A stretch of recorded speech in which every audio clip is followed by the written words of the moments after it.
Hello, you wonderful people, and welcome to another episode of Super-Fanta-Fi. This being the show where I talk about TV shows of the supernatural, fantasy, and/or science fictional genre. For today's episode, I'm going to talk about the series finale of Sense8.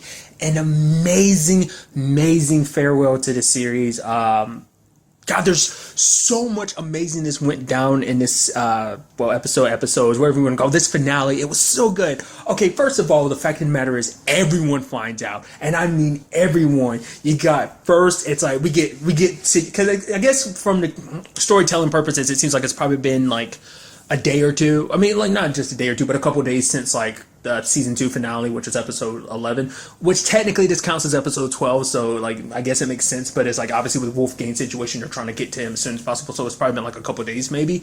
But in that time, you have, like, Hernando and Danny getting used to it. It's like, oh, so it's like, you're talking to so-and-so right here, and I'm like, I was like, they're in the know. I was like, I shouldn't be too surprised, because I forgot, like, at the end of it, Leto was bringing them with him.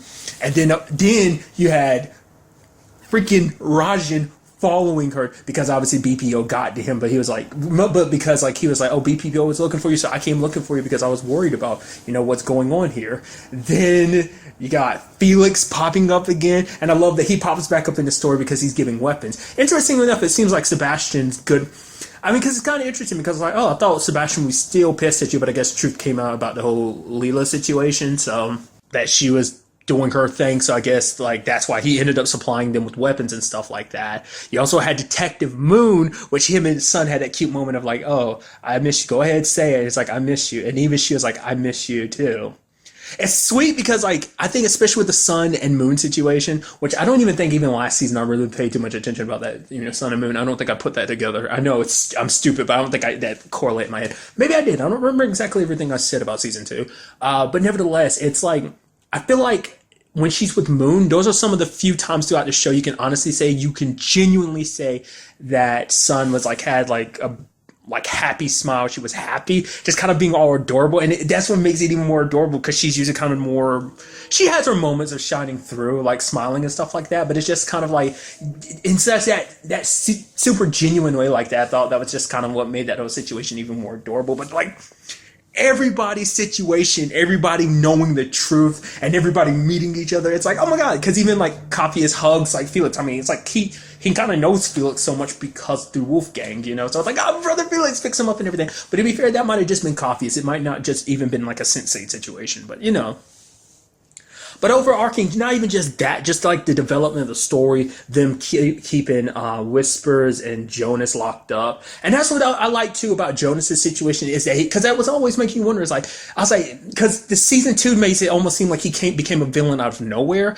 And it's like, he seemed like he was an ally, but I was like, maybe they switched him over, but what happened? It's like, because he was trying to keep a promise. Like, all of this, he was playing the bad guy all along. Much like Angelica, that was the thing too, because it seemed like, oh, Angelica was this scary, terrible person, but it's like, no, Angelica, in actuality, was playing along. Like, she, Kovis and Whisper, she was playing along, trying to pretend like she was on their side, because that was the only way she could find out what he really wanted. And it's kind of interesting finding out what it is exactly that Whispers did want. Apparently, he wanted to kind of give himself almost immortality. Like, working with BPO, the whole zombie/drone program, was just for the purposes of him kind of extenuating his own life. Because obviously he can, like, transfer his brain, his consciousness to another person, but he can't fully implant himself in it. But for him, it'd be like all those people that, like, when Wolfgang was making his first attempt to escape, which that was pretty badass. I like that. That was kind of pretty neat. I was like, oh, Wolfgang about to go out. And especially because, like, no one was going to shoot at him, because, like, they were told to keep him alive. And he's just kind of like, oh, you're not going to shoot me? Bam, bam. I'm just going to shoot you and get out of here. But even that ultimate moment of when he was going to sacrifice himself, because it was like, well, this way, you're not going to get what you want. He was about to kill himself, but Kala stopped him. And she's like, if you kill yourself, I'll kill myself too. And it's just kind of like that sweet, almost like Romeo and Juliet situation they kind of have going on. But nevertheless, getting back to the point I was making about Whispers, about how the fact is, like, he could live on in other people by transferring his consciousness and stuff like that. I thought that's kind of neat. You can tell that's probably like, and I don't know if that's something, that might have been something they were going to, if they were potentially going to do a season 3, kind of build upon that. That probably would have played out a lot more. Because it's come up a few times throughout the show, but not like a whole bunch. Just a little bit here and there. Like, obviously, it pops up even more so in season 2. Popped up a little in season 1, but it was more so prevalent in season 2. Because I guess you could make the argument it was kind of more perfected then. I'm sure going forward, the show probably would have featured that aspect to it a little bit more, played with a little bit more with Whispers as the villain. I was also happy to see that Leela popped up again. Why? Because I was like, much like Sebastian's, like, I want revenge. It's like, come on, all the terrible stuff, especially when they're like, oh yeah, she's going to be there with the exchange. I'm like, oh yeah, get revenge, Wolfgang, because I thought that was kind of, that was pretty nice. It's kind of interesting. If it wasn't for Kala and Rajan, like, things probably would have ended badly for Wolfgang because they're the ones who actually saved his life. Also, Kala making those smoke pots and stuff like that. That little moment of her testing them out and everyone in the room just and runs out, and she follows pretty soon afterwards. You even had little moments where, like, Danny, Hernando, and Neitz were coming back, but BPO was already there. And you had Lido, you know, with Will stepping in, and Nomi with Sun stepping in, kicking ass, and then Neat's, it's kind of like, oh my god, Nomi, that was so awesome, and it's just like, that Sense8 stuff is so amazing when it's applied like that. Just the little moments, even Bug popping up, it's like, because Nomi was so worried about it. I was like, oh man, what is up with Bug? I hope he's okay. And it's like, yeah, he was just flying super under the radar and everything. And just, like I said, just everyone getting, like, used to the situation, trying to understand everything. And even when just like, trying to understand it, it still kind of makes you go, wait, what? Because, you know, that's such a cool thing. It's sad in the end for Jonas. Because technically Jonas was I guess he's like the last connection to her first cluster. He was kind of like the last one because even amongst his own cluster, he was the only one that was, he wasn't part of Angelica's cluster, right? I'm blanking on that. He just got, no, they were part of the same cluster, right? Because they went, I forgot, their dad, because we got his story last season, I forgot. So they are part of the same cluster and stuff like that. So obviously he is the last one. So I guess it makes sense that he would. It was something that never came up this season, with this finale, but I'm sure you can imagine it could go further. Is the fact of the matter is Sense8s give birth to other Sense8s, so each one of them could, give birth to their own cluster. So that 8 turns into another 8 for each one, so, But I love the little moments of them all working together doing, to me, the most surreal thing about this, it's like them living together. Obviously this is all in preparation to get Wolfgang, but they're all living under the same roof, having it's like Lido doing his exercises as an actor and stuff like that, and it's like bothering Nomi and Neitz because they can't sleep because he's doing that super early in the morning, and just everyone flipping out him about his career, which we never got back to it, but I can only assume things kind of worked out with the movie, hopefully. Nomi was just kind of tired from all this, I need my coffee. Plus, her and Neitz are supposed to be married. That's the complicated situation there. It's this is what their lives become, and it's not what they expected, but it also makes them scared about this is what today's problem is, but something eventually down the road will be a problem, so there's that. Kala's worried about her family because, BPO might be reaching out to them. It's just this little moment where everyone's just kind of having their own little panic attack about the situation. And then Will's like, we all need to calm down. And then they all go to the roof with Sun and just kind of relax, so that was neatly done.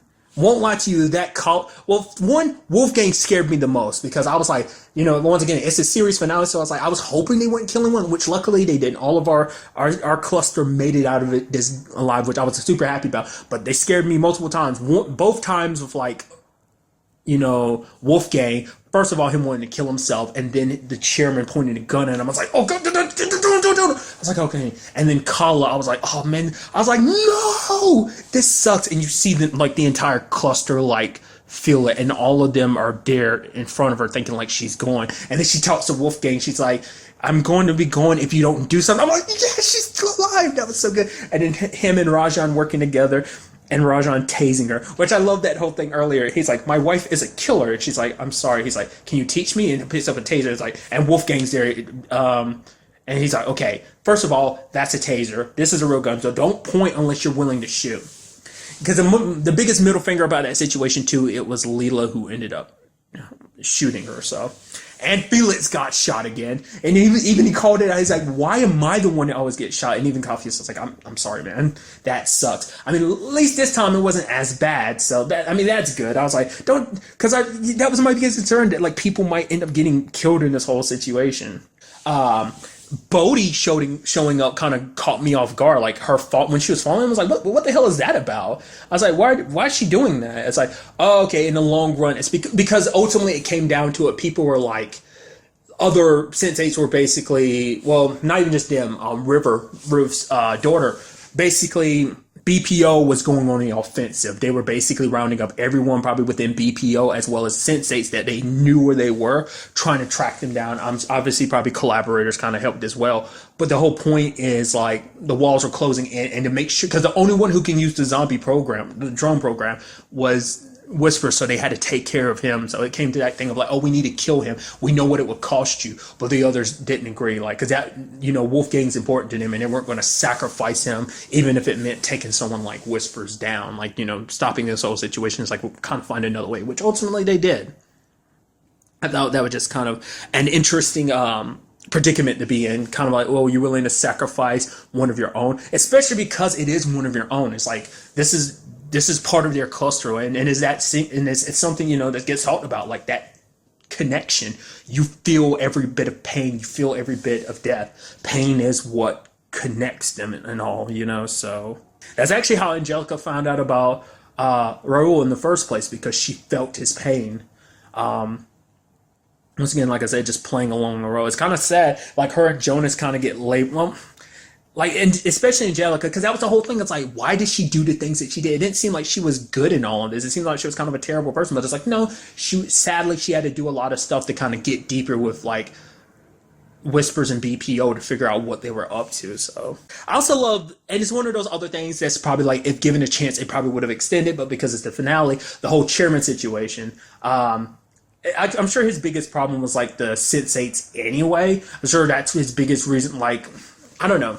I don't know how he really 100% felt about the Sensei. I kind of feel like when it's all said and done, he probably would have been maybe before he had a different opinion, but I feel like definitely now he probably looks at them very much disdain, because basically his body's burnt and stuff like that because of a failed attempt on his life. I even love that he's midway through his sentence and he dies. I was like, wow. What I consider the main antagonist that's always been kind of behind the shadows is done like that. Like I said, it's probably something they would have built up even more to, but just because of everything, so. He's like, oh, yeah, it's because of people like you that made me the way I pow. I was like, okay. Also, I love the whole situation because you had, earlier when he had Whispers captured, he's running his mouth and stuff about how, like, oh, he's kind of, he can't wait to cut Riley open and then watch you feel her die, stuff like that, blah, blah, blah, talking like a supervillain. And then, like, oh, I'm going to go back to my exceptional life. And then Will's kind of like, oh, yeah, about your exceptional life, your wife is divorcing you. So it's like, yeah, you pretty much have nothing to go back to. So there's no going back for any of us, Milton, So I kind of like that little dash of hope, dashing it. And then the whole thing between Danny and Neats injecting him, because he's trying to be like, oh yeah, like Sense8s and humans, it's Sense8s, Sensoriums and Sapiens. It's like, oh, it's the same thing as like a human and a pet. Like eventually she'll see you for what you really are, that you're beneath her and stuff like that, and just being an asshole. But Danny kind of put him in his place. It's like a guy like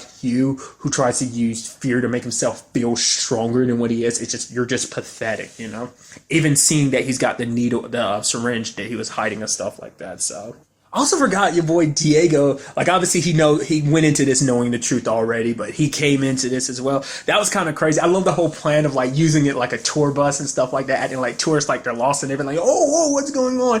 And then they went in and did some work. Like, bodies start dropping left and right.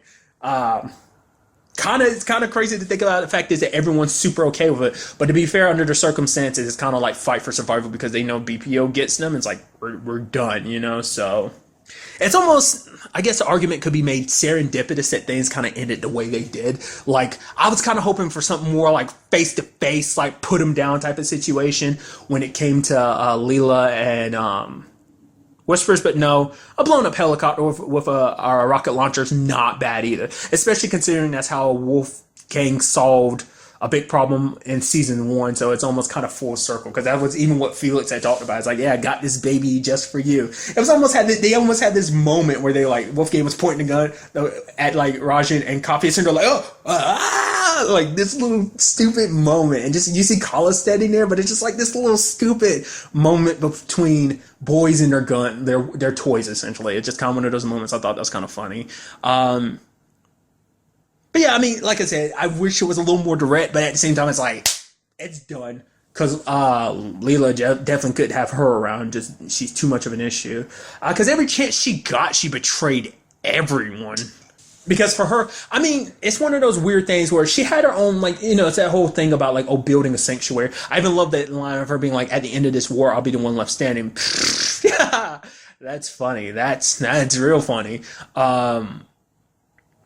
But that thing about her building a sanctuary for sensoriums to kind of be there, like, in her own way, she had her own, like, good intentions, but at the same time, it's like, you know, she was just doing that for power, because it's like, oh, like, all these people will be under me, I'll be the one that rules over the sanctuary. You know, it's all for power for her. You know, she's not a trustworthy person. There's never been one. So, also, we learned that Bug constantly speaks new languages. First, what was it? French. Then, wasn't it Italian? It's like he speaks so many languages. It's like Love knows not just one single language. It was something, I'm not remembering the exact word to use, but because every time Nomi and Nietzsche was just like, how many damn languages do you speak? At first, I thought Spanish was the language of love. Even that moment where they're planning stuff out in the movie and stuff like that, it's just like, oh, they make a reference to movie, and Bugs is like, oh yeah, but yeah, he's like, oh yeah, I saw that movie. It's like, yeah, you got Bullhorn. And it's like, guys. He's like, right. Let's get back to work. All right, the point I was going to make earlier, I brought it up. Bodhi, that kind of took me by surprise, which I thought was kind of interesting. It seems that she is kind of working on behalf of something known as Lacuna. Still not 100% sure I understand what that was exactly. I mean, the way they were phrasing it, it did seem like it was like a world between worlds type of thing. Like it's almost like this little pocket place that they can call their own. That's what it seemed like it was to me. Like, I mean, it's probably like a legit location, but it's kind of like, I guess what it's supposed to represent is kind of like a boundary where, because even others called it out when they're at the dinner. It's like, wait, why can I see you? We've never actually seen you before, but everyone other than Riley could see her. I mean, Will and Riley, it makes sense because they actually physically saw her, but the others never had met her before. So, which once again feeds into a whole nother aspect of there's still a lot about the Sense8s that we don't really know, and it seems like, I guess, given enough time and experience, they can bend. So I guess it's also because of Lacuna kind of being like potentially this little pocket, probably like telepathic dimension that they created, kind of like, probably like Sense8's sensoriums come together and kind of create this little, like I said, telepathic pocket dimension, you know? I'm even finding out we even met freaking Whisper's mom. So that was kind of like a little thing. But for her, it's like, normally they wouldn't act. They want to try and keep things neutral, but him doing what he's doing, and if they just sit back, it'd just be complacency, that they'd be just as culpable in all his actions because they could have done something, but they didn't. It seems like the lady that was running Lacuna was kind of saying like Bodhi's supposed to be the next in line, which she's kind of happy about, but at the same time kind of worried about just because of what she did, because she's still herself. I guess it's like that even with under these circumstances, she still kind of acts a little rash without really kind of going full, really breaking stuff down. So hence why she was trying to kill Milton at the exchange. Also, let's not forget Sun's story was kind of wrapped up, so I thought that was kind of neat. Because I was wondering if that Tay dude was going to be something more, but after rewatching the season, I was like, nah, he's just some, like, corrupt politician. Because I was thinking on some level, maybe, like, on some level, like, he might have been something bigger than that, like some BBO connection, but it turned out not to be the case at all. He was taken care of. Obviously, we know about Detective Moon being good. Junki was arrested. I'm like, yeah. I even love Bug being like, yeah, I hate that guy. He's like, but I'm glad you didn't stab him with that rebar. To me, the whole thing that got me the most was like the Rajan and Kala and Wolfgang situation. Because even Will asked her at the end of the episode, like, have you made up your mind about that? Because it's also something Bug was getting to, like when they were both waiting for her outside the car. Like Kala was like, "What do I do?" He's like, "Well, you don't really. There's no rules in this situation. You are a Sensorium. You kind of go beyond that." So what she basically does is run up and kisses and hugs Rajan, but also does her thing with Wolfgang too. So it's a complicated situation. Because even Felix, when they met, and he's like, "Oh, you're India Love. Yeah, this is my husband Rajan." And he kind of looks, and Wolfgang's just kind of like, "It's complicated, dude." It was something that I don't really remember. I know they brought it up earlier in the episode, but the whole like Kafia situation, it seems like he's doing good. I don't know if they I don't remember them referencing whether he won. I assume he did. That's definitely going to be interesting when he does go back to his country. Like, he did talk to the lady, River, because she ends up having, like, what was it exactly that he says at the end of the episode? She has, like, high connections, so I don't know if that's supposed to feed into the fact. Well, I guess feeding into the fact is that maybe that's going to be something that can help Coffeeus going forward. I can only assume he won the election. Like I said, they didn't really say anything, so that's definitely going to be interesting. I can only assume, like, in the grand scheme of things, that when it's all said and done, everyone's going to go their separate ways, but obviously they're connected, so there's never going to be like we're no longer connected. It's like we'll always be this little tight-knit family with our little crazy situations. So, oh yeah, that thing we learned about Wolfgang I thought was so interesting. Like the moment he's like, "Oh, the secret about your mom," I was like, "Wait, is that him?" And it turns out to be the case. His mom is his sister. And it's like, that's why Wolfgang hates his family so much. And I even love they added more context to it, because it's like, him killing his uncle extra hard wasn't just because his dad was a drunk asshole. It's like his dad was even more than a drunk asshole. He was a drunk, disgusting monster of an asshole. And what he did. I forgot. I didn't rewatch season 1. Did they ever say whatever happened to Wolfgang's mom? Did she just die? Because I know he killed his dad kind of as retaliation for that, but I think in my mind, well, did his mom die like before he killed his dad, or was it after he ended up killing his dad? Because I don't remember his mom ever coming up, like, I don't remember, like, if they ever said anything in season 1 exactly how she died. Maybe they did, or maybe even this. I don't even remember them really bringing her up this season. Like, I remember she's come up sometimes this season, but I don't remember season 1 there being any particular case. I even love that kind of aspect to it, being both with his mom and with himself, where it's like with his mom, it's like, she's like, "Don't try and save me, Wolfgang, don't try to run away, because he'll just find us again. He'll just find us." And he's like, "I'm not worth it." And Wolfgang's like, "Yeah, you are." But he starts feeling like that too. He's like, "You guys went through so much for trying to save someone like me." And it's like, dude, you're part of this family. Of course we're going to go through tooth and nail for you. Also, like, I feel like, maybe because season 2 was bloody, but I feel like this finale was like super bloody. I mean, because this was war and everything, so like there was just like people getting taken down left and right. There was lots of blood splatter in this finale. I feel like more so than the entire series altogether. I mean, that's how I personally feel like it, but maybe that's just my imagination. I feel like this was like packed full of blood. It is kind of interesting to think about it when it's all said and done, that some accords were set in place and BPO is kind of going back to the way it was originally with Ruth. Well, a lot of the people that were kind of at the top have been taken care of. I'm sure with the chairman kind of taken out of play, they're probably joining up with any other allies within BPO that still feel the same way. And with Whispers out of the picture, like, a lot of that's kind of falling in place. So it's like, obviously going forward is going to be a very different thing. I love the whole Mr. Hoy situation too. Like, he was running up there and he's just like, "Okay, I'm gonna use this gun because it's like, I'm the speaker of the archipelago. If they get a hold of me, I can't let that happen." But the lady he's living with was like, "No, I already threw the bullets out." He's like, "What the hell have you done?" And it's like, apparently she's known the entire time. It's like, he owed it, like, she's the wife of one of the people in his cluster that died. And he's like, "Wait, you knew all along?" She's like, I was married to my husband for 40 years. You don't love someone like him and not know about this whole sensorium situation. And he's like, "Huh." So that was pretty neat. It's interesting to me too, like the whole situation, like with Riley kind of being the key figure to a lot of that stuff. Oh, fucking Puck. I love it. He shows up again and they're like, Son and Riley are looking at him like, "Ew, gross, weird." It's like, "What is up with that hair?" And Riley's like, "Yeah, it's creepy." He's like, What are you talking about? I don't know what you're talking about." It's like, what is that all about? Like, I didn't know that was going to be a thing, but with Sun, it was revealed like, no, that's definitely a thing. So I thought that was kind of interesting.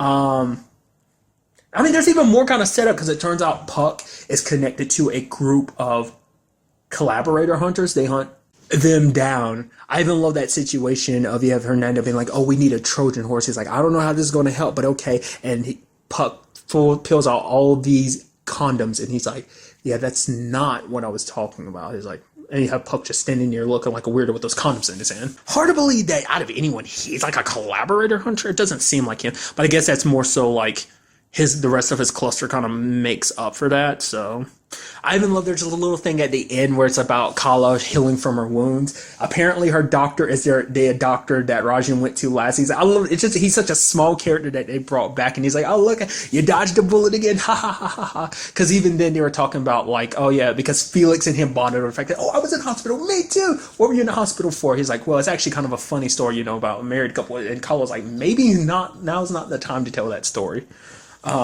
So it's just kind of funny meeting that doctor again, because I remember thinking, especially rewatching season 2, I'm like, that doctor, like, should a doctor really be talking like that? It's just kind of like, just some of his little comments here and there just like was funny to me. It's just kind of interesting. I don't, that whole situation is definitely going to be interesting considering how things kind of end with the kind of, sensorium kind of orgy altogether. Even like the last thing that happens is like you have Rajan popping up as like, "I never experienced something so great." You have Kala shushing him, and both her and I guess Wolfgang wooing him in. That's kind of interesting. Like, I guess that's just going to be how things go. I guess it's not as complicated. No, it's going to be interesting when it comes down to her parents. I hadn't noticed, were they at the wedding? Maybe they were. It was just kind of the introducing everybody at the wedding. I thought it was nice. Coppius is like, "Yo, this is the spirit of Van Damme," and they meet Sun, and just like, Moon had met Sun's family, that being her dog, and he's like, "Yeah, I think things went well." And Diego's like, "My man, yo." Neat's parents, her mom and her dad's meet Nomi's family. I love it just kind of being like, and even at the beginning there was that moment where she's like, "Oh, Michael's always doing something," and then like, her dad was like, "Janet," and she's like, "Nomi." But even in that moment she corrected herself, like she's never done that before this series. So, and then I guess she got high from those brownies or whatever, because she started like, "Nomi's such a beautiful name," like, "Oh, I love you," and just kissing Amanita, and it's kind of like, "Oh wow," and it's her dad got one too, so I guess they're just all high. I mean, at the very least, maybe that high won't change. Like maybe even when they come back down or whatever, like it stays in their system, So like I said, I mean, I think it's progress. I mean, even if things aren't 100% copacetic like that going forward, at the very least, progress had already started with her dad. Eventually, Nomi will wear her mom down so that everything will be good. I mean, still be a complicated family situation, but still. Will met Riley's dad. Like I said, there's still the whole situation in Berlin. I'm not sure how that whole thing's going to play out. Because at least, wasn't there another king? Did we ever get introduced to the fourth king of Berlin? Because I know Leela killed, was it Volker? And Sebastian's still around, so I'm wondering what that whole situation is going to be like. Maybe, I mean, I guess it's not important enough, but I'd like to imagine, like, what that would mean going back to, like, Berlin for Felix or Wolfgang. I mean, would they even bother? I mean, there's not much there for them. I mean, Felix kind of has his family here. He doesn't really need that one, so.